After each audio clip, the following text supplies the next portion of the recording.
We were told that when we had a president, we'd see a giant global political figure, the man that would be the political leader for 500 million people, the man that would represent all of us on the world stage, the man whose job was so important that, of course, you're paid more than President Obama.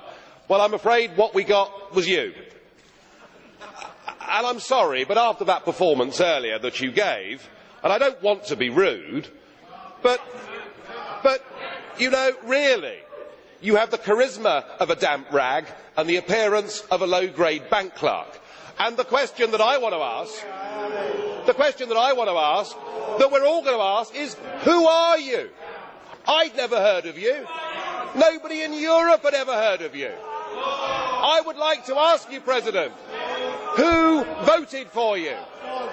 And what mechanism? Oh, I know democracy is not popular with you lot. And what mechanism do the peoples of Europe have to remove you? Is this European democracy? Well, I sense, though, that you're competent and capable and dangerous, and I have no doubt that it's your intention to be the quiet assassin of European democracy and of the European nation states. You appear to have a loathing for the very concept of the existence of nation states. Perhaps that's because you come from Belgium, which of course is pretty much a non-country. But since you took over, we've seen Greece reduced to nothing more than a protectorate. Sir, you have no legitimacy in this job at all, and I can say with confidence that I can speak on behalf of the majority of the British people in saying we don't know you, we don't want you, and the sooner you're put out to grass, the better. Well, as you said, Mr. President, you wouldn't like to be rude, and I prefer to go ahead with this statement. I'm very disappointed with you, President Buzek. It is not acceptable that in this Parliament a group chairman not only criticises the President of the Council, but calls him a wet rag.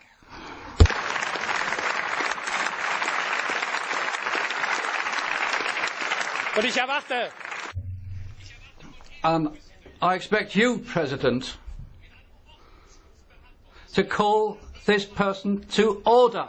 It's not right that this man should be able to trample over the dignity of this House. And Joseph Dole, it's not just a case of getting or allowing the UK to leave the EU. It'd be better for Mr Farage to resign if the European Union and the European Parliament are such bad things in his eyes. Thank you, President. Just as I have said to President Farage previously, 2 months ago, and today I repeat this, these type of addresses, which are character assassinations of individuals, are inadmissible in the European Parliament, and I spoke to Mr Farage about it, and I drew his attention to it. Mr Schulz, I'd like to say that this is how I work, and that's my way of going about it.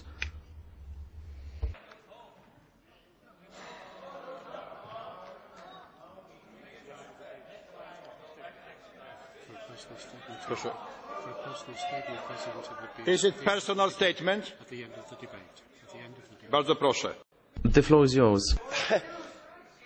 You may not like what I say, but just consider your behaviour.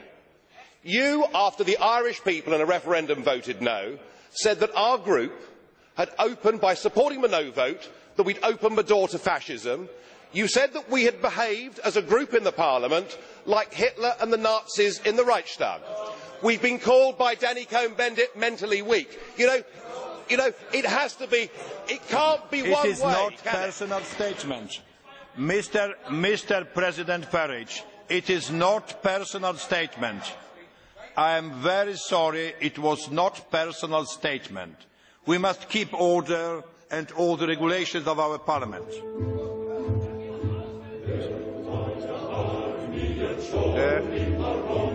The next...